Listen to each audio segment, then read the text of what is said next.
Cricket দুনিয়ায় কত শত রেকর্ড হচ্ছে, কেউ ট্রিপল সেঞ্চুরি করছে, কেউ 4 ওভারে 4 উইকেট নিচ্ছে। আর আমাদের বাংলাদেশ আর পাকিস্তান দল মিলে আন্তর্জাতিক ক্রিকেটে এমন এক অনন্য রেকর্ড ধরে রেখেছে যা শুনলে আপনার চোখ কপাল উঠবে আর মাথা লজ্জায় নিচু হবে না, হাসতে হাসতে পেট ফেটে যাবে। ফ্যাক্টটা চেক খেয়াল করুন। আইসিসির পুরো 12টা ফুল মেম্বার দেশের মধ্যে বাংলাদেশ আর পাকিস্তান একমাত্র দুটি দেশ যারা আজ পর্যন্ত টি-20 ক্রিকেটে এমন একটা ব্যাটার জন্ম দিতে পারলো না যে আন্তর্জাতিক ম্যাচে 100টা ছক্কা মারতে পারছে। আই রিপিট, একটাও প্লেয়ার নাই যার 100টা ছক্কা আছে। নেপালের মতো দল, ওমানের মতো দলও ছক্কা মারতে মারতে বল স্টেডিয়াম পার করে দিচ্ছে।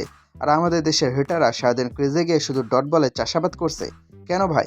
আসবে কোথা থেকে? যে দেশের প্লেয়ারদের প্রধান ফোকাস থাকে খেলাই না, বরং অন্য কোথাও। সেখানে ছক্কা তো দূরের কথা, বাউন্ডারি হাঁকাতেই তো কোমর ভেঙে যাওয়ার অবস্থা। আরে ভাই, ছক্কা মারতে গেলে তো শরীরে জোর লাগে, টাইমিং লাগে, আর সবচেয়ে বড় কথা মানসিকতা লাগে। কিন্তু আমাদের ক্রিকেট সংস্কৃতিটা কেমন? এখানে আমাদের তথাকথিত পাওয়ার হিটাররা কেউ সারাদিন 3 বেলা গপাগপ ভাত গিলছে, কেউ জিম্বাবুয়ের সাথে একটা ম্যাচ জিতলেই কাচ্চি বিরিয়ানির হাড়ি নিয়ে বসে যাচ্ছে, আর বাকিরা ম্যাচ বাঁচানোর চেয়ে নিজেদের টিম ম্যানেজমেন্ট আর নির্বাচকদের তেল মারতে মারতে দেশের তেলের আকাল ফেলে দিচ্ছে। ক্রিজে গিয়ে বাউন্ডারি মারাচ্ছে কীভাবে বিসিবি কর্তাদের মন জয় করে দলে টিকে থাকা যায়, সেই লবিং আর তেলবাজিতেই তো অর্ধেক এনার্জি শেষ হয়ে যায়। তেল মারতে মারতে ব্যাটারদের গ্রিপটাই তো পিচ্ছিল হয়ে গেছে ভাই। ছক্কাটা হবে কিভাবে? বল ব্যাটে লাগলে তো তেল চিপচিপ করে বাউন্ডারি লাইনের আগে ফিল্ডারের হাতে জমা পড়ে। বাইরে থেকে ক্রিস গেল, গ্লেন ম্যাক্সওয়েল বা নিকোলাস পুরানরা যখন আমাদের দেশের টি-20 ব্যাটারদের দিকে তাকায়, তারা নিশ্চিত হাসতে হাসতে হাসপাতালে ভর্তি হয়। কারণ আমাদের দেশের ছক্কা মারার জন্য আছে স্পেশাল সব ক্যারেক্টার। যেমন ধরুন আমাদের দানব ব্যাটার ইয়াসের আলী রাব্বি।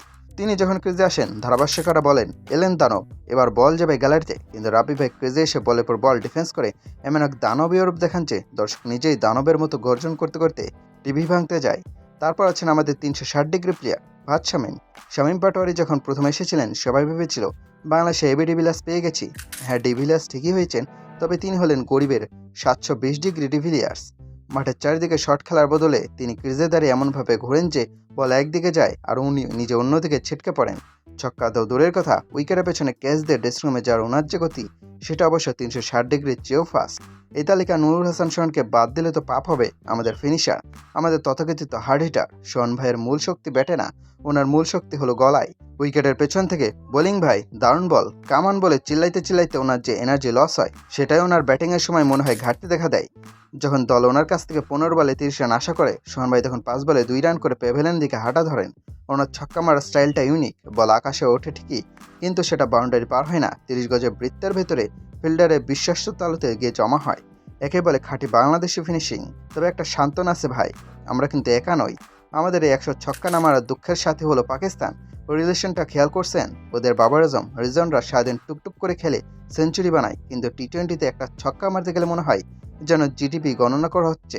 আর আমাদের প্লেয়াররা তো বাবর আজমের চেয়েও এক ধাপে গিয়ে, ওনারা রানও করবেন না, ছক্কা মারবে না, শুধু ম্যাচের পর ম্যাচ সুযোগ পেয়ে যাবেন। বিশ্বের সব দল যখন টি-20তে পাওয়ার হিটিং কোচ রাখছে, নেক্সট ক্রিকেট জিম সেশন করছে, আর এখানে হয়তো বিসিবি ভাবছে আরে ধুর, ছক্কা মেরে কি হবে, সিঙ্গেল ডাবলস খেলাই তো ঐতিহ্য। জিম্বাবুয়ে সিরিজ আসুক কিংবা টি-20 বিশ্বকাপ, 100 ছক্কার রেকর্ডের আশা মাথা থেকে ঝেড়ে ফেলুন। আমাদের প্লেয়াররা বিরিয়ানি খাবে, ডট বলে চাষ করবে, আর আমরা ঘরে বসে পপকর্ন চিবাবো। ইয়াসের রাব্বি, ভাত শামীম আর নুরুল হাসান সোহানদের এই মহাকাব্যিক ব্যাটিং সার্কাস দেখতে দেখতেই আমাদের জীবন ধন্য হয়ে যাবে। আপনার কি মনে হয় আমাদের দেশের কোনো ব্যাটার কি এই জন্মে আন্তর্জাতিক টি-20তে 100টা ছক্কা মারতে পারবে?